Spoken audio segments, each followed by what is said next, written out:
Alex, if there's one thing that's true about Dorktown, it's that we never find the best stories on purpose. We think we are, but we find the best stories on accident. We found this one while researching your Barry Sanders piece. Could you tell the folks what that's about? So we had a written post about Barry Sanders and how he sort of monopolized super long runs in the NFL, and the tragic story of how he doesn't get to finish them off in the end zone when they get close.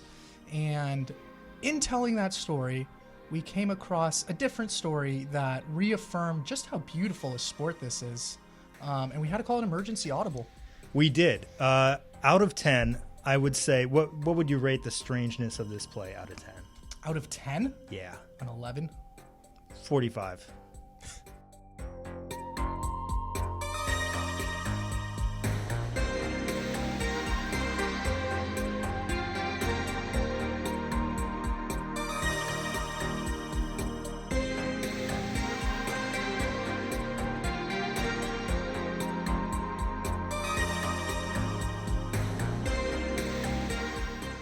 We begin this story with the 1990s QB depth charts of the Chiefs and 49ers. These two teams are in different parts of the country, play in different conferences, almost never play each other, and generally have absolutely nothing to do with each other. Except for this. Here's the hero of our story, Steve Bono. Years prior, Bono was in San Francisco, serving as the third-string quarterback behind Joe Montana and Steve Young. In '93, the Chiefs traded for Montana, and the next season they said, hey, why not? And they traded for Bono too. The Niners, now in need of a backup, drafted Elvis Gerbach, and the Chiefs said, oh hey, you got another quarterback? Cool. And then they signed him too. This is all part of one of the strangest behavioral patterns I've ever seen throughout all of NFL history. Take a look.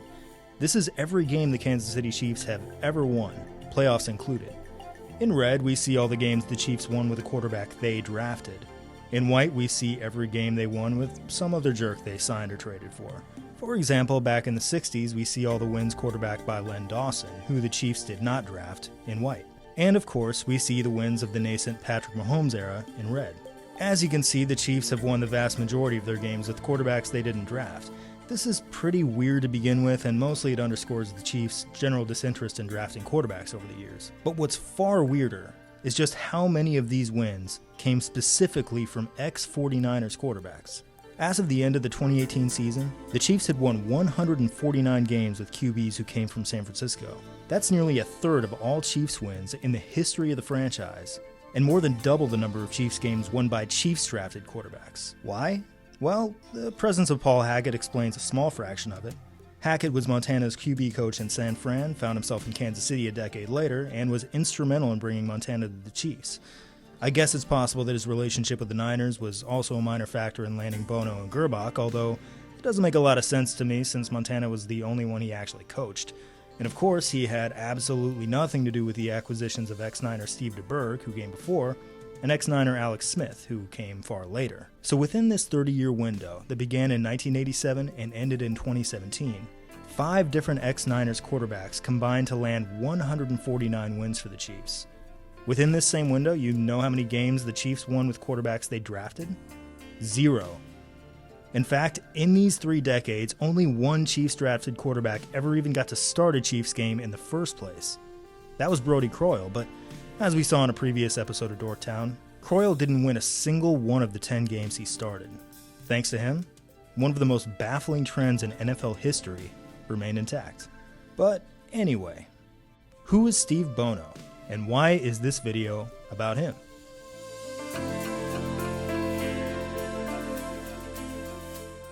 I am sure Steve Bono has plenty of positive attributes as a human being, probably pays his taxes on time and whatnot, but one thing that happened to elude him is the top-flight athleticism you'd tend to associate with an NFL player, or really any other elite athlete such as John or myself. Across the first 9 years of his career, he was never atop a team's quarterback depth chart, and in the time he did see the field, he never so much as rushed for 50 yards in a season. The only 2 times he'd found the end zone with his legs were on quarterback sneaks. Then, upon being traded to Kansas City in 1994, he spent another year again backing up Montana. Joe then retired, giving a 33-year-old Bono his first ever chance to lead his own team. Now, Bono's first 9 official rushing attempts in KC went about as you might expect from someone whose foot speed is slower than the last 5 minutes of the last day of school. We've got a few kneel downs, some unproductive QB sneaks, while his 2 longest runs ended up just shy of the sticks on 3rd down.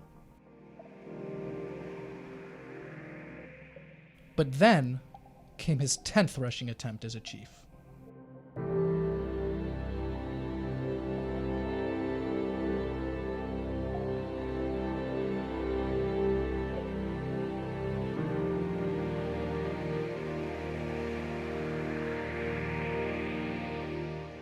We bring this up because it is crucial to appreciating what Bono accomplished at approximately 1:30 p.m.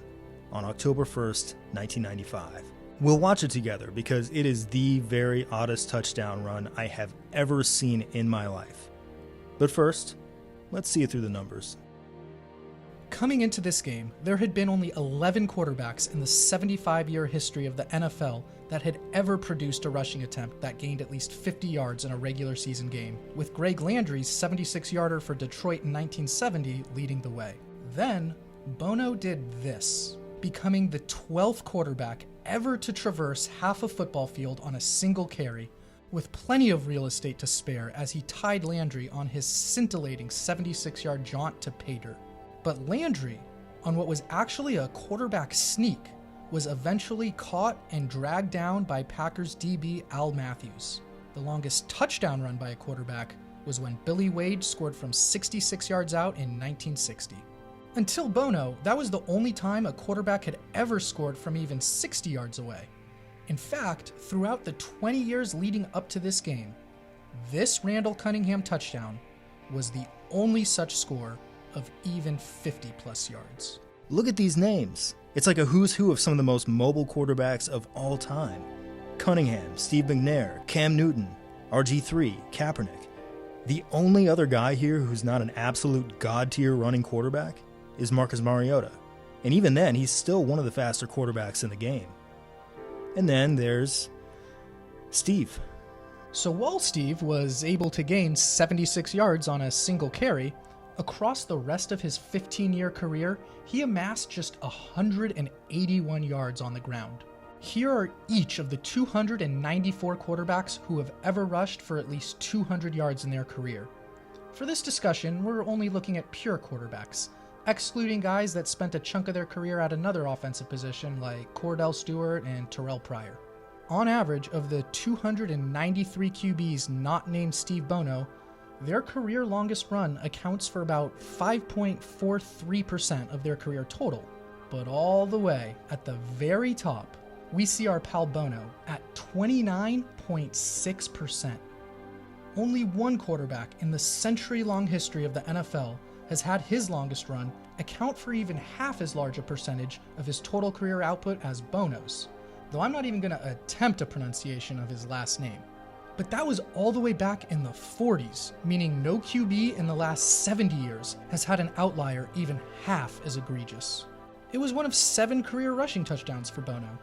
As for the other 6, they covered a combined 12 yards. Yet that very same man somehow also unleashed a run longer than any NFL player was able to muster across the entire 1992 season. Again, all of this looks like a mistake. Why, as a runner, is Steve Bono mentioned in the same breath as men like Garrison Hurst, Joey Galloway, Herschel Walker, Bo Jackson? How could this possibly have happened? Well, this run is unlike any other touchdown run you have ever seen. Let's go to the tape. Please forgive the substandard quality of this video. Appropriately enough, it's a bootleg.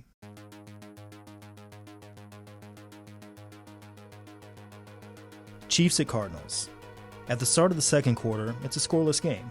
Facing 3rd and 1 at their own 24-yard line, the Chiefs are lining up in a 3-back formation that looks kind of archaic today. There are no wide receivers in this setup. There's nothing subtle about it. They want 1 yard, and they're going to try and get it on the ground. And everyone knows it. There's Bono, ready to take the snap right behind the center. A full 7 yards behind the line is future Hall of Famer Marcus Allen, the overwhelming favorite to take the ball here. The season prior, when the Chiefs ran on 3rd and short, they gave the ball to Allen twice as often as everyone else combined. And when he took it, he usually got the first down. Short yardage is his specialty. This is the situation he's here for. The only other back on the field with any history of taking the rock is Kimball Anders, but he's clearly not taking it here. They're sending him in motion to block on the left side.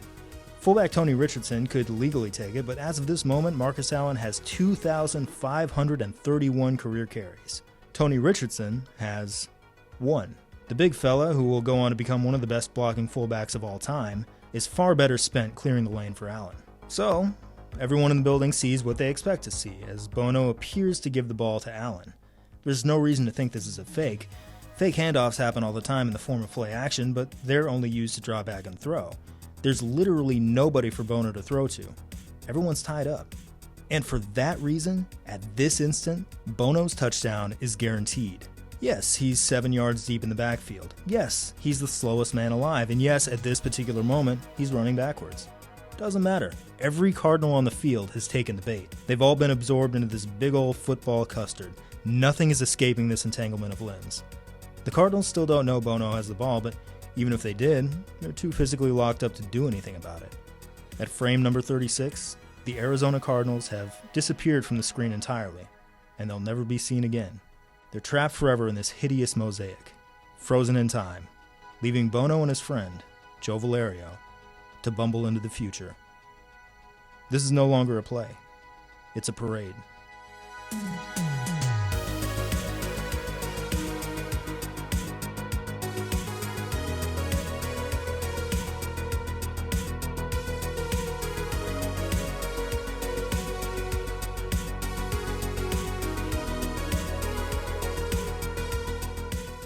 There is one player who sneaks into the 87th and final frame of this particular shot. I'm not positive, but I think it's Marcus Allen belly flopping into view, seemingly incredulous over what has just happened. Allen, at this point, is a 14-year NFL veteran. He's won a Super Bowl. He's won an MVP award. He's seen and done everything else. But he has never, ever seen a play like this. Nobody has. How did Arizona put themselves in this terrible position? Well, let's make some time for an old friend. Longtime viewers may remember Buddy Ryan as the man who collaborated with Randall Cunningham to run the most unsportsmanlike play in NFL history, but that was in Philly. Here's Alex Rubenstein to introduce you to the Ryan family and their adventures in Arizona.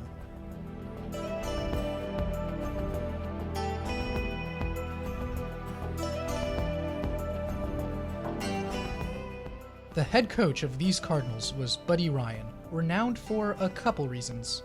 One stems from his time running the Oilers defense when he threw this haymaker against his own team's offensive coordinator, Kevin Gilbride. The other was for being the architect of what's known as the 46 defense that rose to prominence in the 1980s during his tenure coordinating Chicago's vicious D. The 46 is an extremely aggressive, attacking defense. Here is a basic offensive formation, especially during that era. Here is a relatively standard defensive alignment to counter it. However, what Ryan's D would do is pinch its line in to have both defensive tackles and an end head up on the 3 interior offensive linemen. This would inhibit their ability to execute double team blocks or reach the second level of the defense, while the other end lined up outside the tackle on the offense's weak side. Then he'd position both of his outside linebackers on the line of scrimmage, one on the tight end's outside shoulder, the other on his inside shoulder, while dropping a safety down to flood the box as a de facto linebacker. The idea is to stifle the opponent's ground game and harass the hell out of quarterbacks to disrupt the rhythm of their passing game. However, this defensive philosophy would also leave his team exposed on the back end if they didn't immediately wreak havoc. So this hyper-aggressive defensive play call oozed the DNA of the entire Ryan family, with Buddy's twin boys Rex and Rob overseeing Arizona's front 7 and secondary respectively. They completely sold out. 11 men crashing down to tackle a running back that didn't have the ball. Though that's not necessarily how the Ryan fam drew it up. Linebacker Seth Joyner was actually supposed to remain in position to provide some sort of resistance, lamenting that his role on the play was to set the edge and contain the quarterback. But he didn't. He was duped. Perhaps, since it wasn't a naked bootleg and Bono had Valerio out front as a lead blocker, it wouldn't have mattered. But Joyner would have had a fighting chance to make a play, or at the very least could have prevented the wondrous sight of Bono waddling to the end zone with no one else even within the vast frame of the camera.